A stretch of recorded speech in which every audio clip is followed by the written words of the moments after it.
C'est maintenant Sarah Levivien de Paris qui va nous parler de l'étude de l'effet sur l'olfaction d'une infection congénitale à cytomégalovirus chez un modèle murin.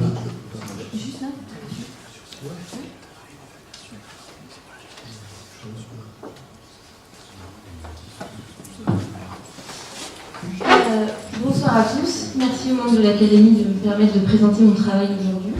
Donc, qui portait sur l'étude de l'olfaction d'une infection congénitale à cytomégalovirus, CMV, donc chez la souris. Donc un petit rappel sur ce que c'est que l'infection materno-fœtale à CMV, donc ça concerne quand même 1% des naissances. C'est la première cause de surdité neurosensorielle congénitale non génétique et ça entraîne un retard psychomoteur. Donc c'est un tableau clinique variable. La plupart du temps, dans 95% des cas, c'est une forme asymptomatique et il y a quand même 15% de séquelles neurosensorielles. Et dans 10 à 5% des cas, c'est des formes graves avec des atteintes multisystémiques, des retards de croissance in utero, des lésions cérébrales, des hépatosplénomégalies, des anémies et il y a 30% de mortalité chez les enfants. C'est une étude en 2014 qui a retrouvé en fait des cellules souches dans le bulbe olfactif qui a été atteintes, qui ont retrouvé du CMV dans ces cellules. Et du coup, ça nous a donné l'idée d'étudier l'olfaction dans cette maladie. Donc un tout petit rappel sur l'olfaction chez les rongeurs. Donc, les molécules en fait, olfactives arrivent via le nez au niveau de l'épithélium olfactif. Cet épithélium est tapissé en fait de neurones olfactifs et qui sont les premiers relais du message et qui vont directement au bulbe olfactif et ensuite au centre supérieur. En fait, dans l'étude, on s'est intéressé principalement au niveau du bulbe olfactif et aussi de l'épithélium olfactif.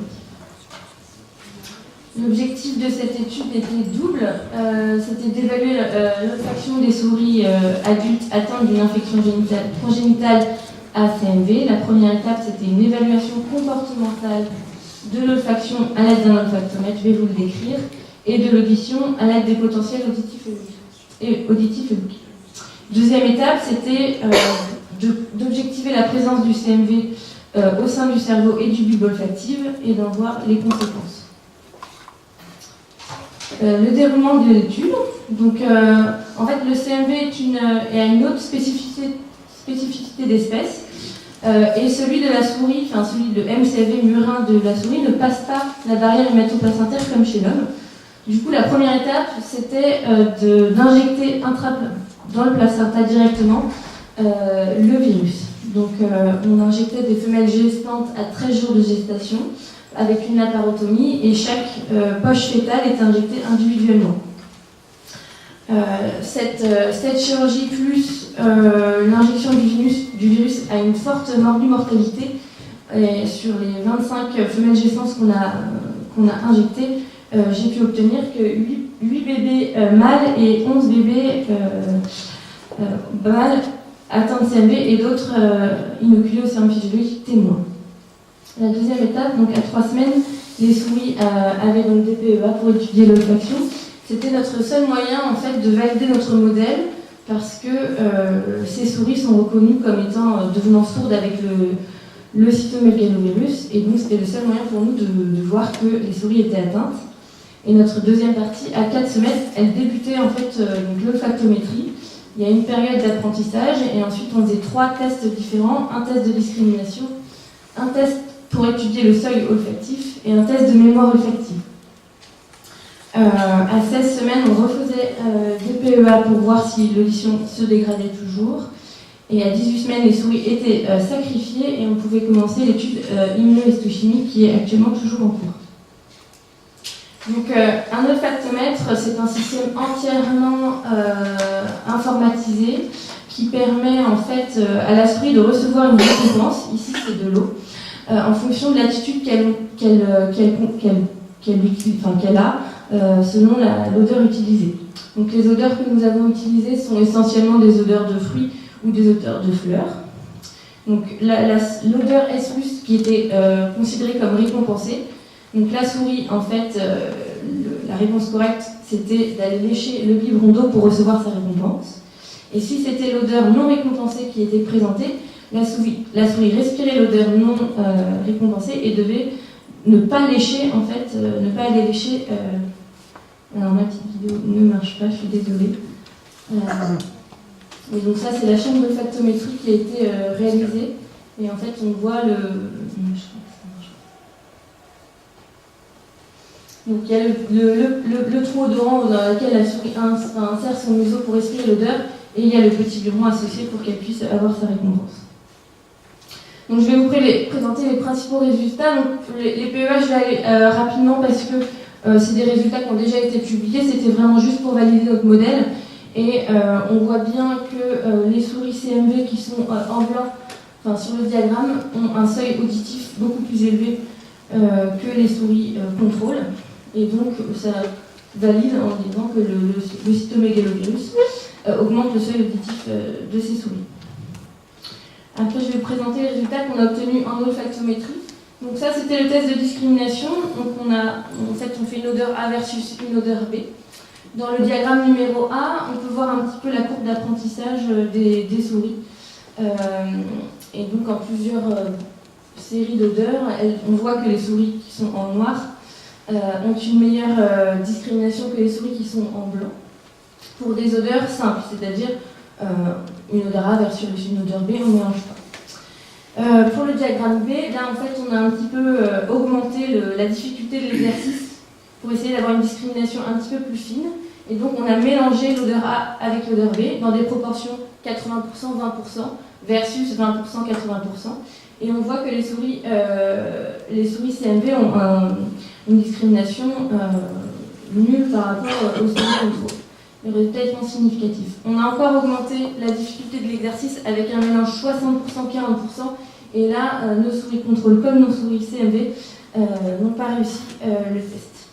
Donc on peut dire, au vu des résultats significatifs, que le CMV altère la discrimination olfactive. Ce test de discrimination a aussi été répété avec d'autres odeurs. Et les résultats étaient identiques. Pour le seuil olfactif, en fait, là, on a utilisé différentes concentrations d'alcool, le N-butanol versus de l'eau. Et on peut voir en fait que les souris ont un seuil olfactif beaucoup plus élevé chez les souris contrôle. En fait, c'est que les souris CMV ont besoin de concentrations beaucoup plus élevées que les souris contrôle. On peut conclure que le CMV altère donc l'acuité olfactive.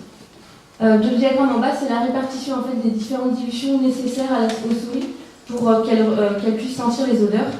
Donc on peut voir vraiment que dans le groupe contrôle, elles ont des dilutions qui sont basses, alors que dans le groupe CMV, même avec des odeurs d'éthanol, enfin de N-butanol pur, les souris ne respiraient pas, n'arrivaient pas à détecter l'odeur.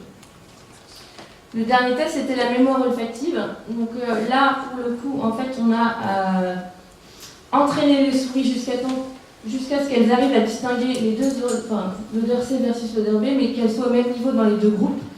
On leur a laissé une période de repos de 4 semaines, et on a retesté au bout de 4 semaines juste les mêmes odeurs, et on s'aperçoit en fait que les souris CMV ne sont pas au-dessus du critère de seuil de réussite par rapport aux souris contrôle, donc on peut conclure que le CMV altère la mémoire olfactive. Un dernier test qu'on a effectué, qui est juste pour un autre test, mais qui n'est pas de l'olfactométrie, c'était le test de la nourriture cachée. Ça consiste en quoi? Donc, premier test, en fait, on calcule le temps que met la souris pour trouver, en fait, c'était des céréales qu'on a mis dans la cage. On calcule le temps qu'elle met pour trouver les céréales. 1, elles sont cachées, et 2, elles sont visibles. Donc, quand elles sont visibles, les souris CMV et les souris contrôle mettent à peu près le même temps. Par contre, quand elles sont cachées, on a une différence significative entre les deux groupes, et les souris CMV mettent beaucoup plus de temps que les souris contrôle pour trouver la nourriture. Donc on peut en conclure que le cytomégalovirus altère l'olfaction, mais ne la détruit pas, parce que les souris CMV arrivent quand même à trouver les céréales. C'est un test qui permet de dire si c'est plus une hypospie ou une anospie. Ensuite, je passe au résultat de l'immunohistochimie qui est toujours en cours, donc je vais vous montrer juste les deux qu'on a montrés actuellement. On a prouvé qu'il y avait du CMV au niveau du bulbe olfactif, donc c'était les petits points noirs contrôlés au niveau du bulbe dans les souris CMV, et il n'y en a pas chez les souris contrôle, heureusement. Et donc c'est la preuve de l'infection par le CMV.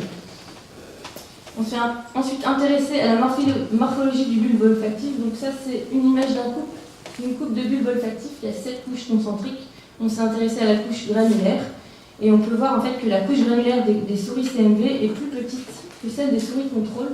Donc on peut en penser que le CMV affecte aussi la morphologie du bulbe, qui pourrait être à l'origine de cette diminution de l'olfaction. En conclusion, le CMV altère l'olfaction sur plusieurs critères: la discrimination, le seuil olfactif, la mémoire olfactive. Il est présent au niveau du bulbe olfactif et il diminue la taille du bulbe olfactif. Donc, il reste à faire encore toutes les conséquences qui sont en train d'être en cours et le travail sur l'épithélium olfactif.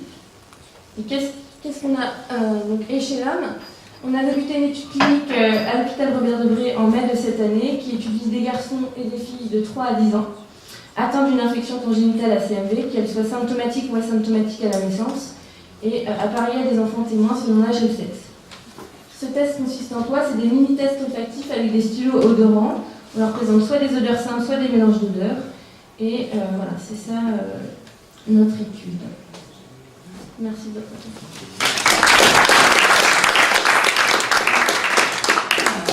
Merci beaucoup pour cette étude très intéressante. Mais alors, pratiquement, quelle conclusion tirez-vous de l'examen de ces enfants? Alors en fait, l'objectif de l'examen est double. Un, montrer que les enfants qui sont atteints de cytomégalovirus congénital ont une atteinte olfactive. Et le deuxième objectif, c'est de montrer qu'il y a un intérêt pronostique. En fait, on pourrait montrer que s'ils ont une atteinte olfactive, peut-être qu'ils vont développer la surdité qui arrive en général plus tardivement, vers 6-7 ans. Donc c'est un intérêt pronostique. Exactement. Il n'y a pas des... Alors, en dehors de cet intérêt prédictif d'une surdité, est-ce qu'on peut prévenir l'apparition de la surdité si on s'aperçoit qu'ils ont un truc de l'olfaction précocement? Malheureusement, il n'y a aucun traitement pour cette maladie. Les enfants qui sont symptomatiques à la naissance, on leur donne un antiviral, mais qui n'a aucune prédiction sur le fait qu'ils soient sourds ou pas après. Donc il n'y a pas de traitement, ce serait juste essayer de cibler mieux les enfants qui vont être à risque d'avoir une surdité et ceux qui ne sont moins, pour améliorer le suivi.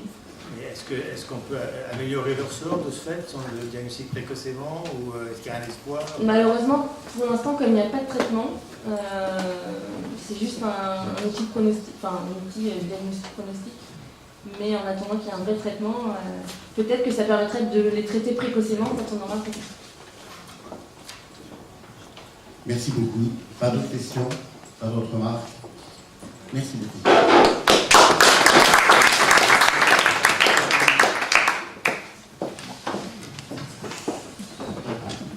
Maintenant, donc,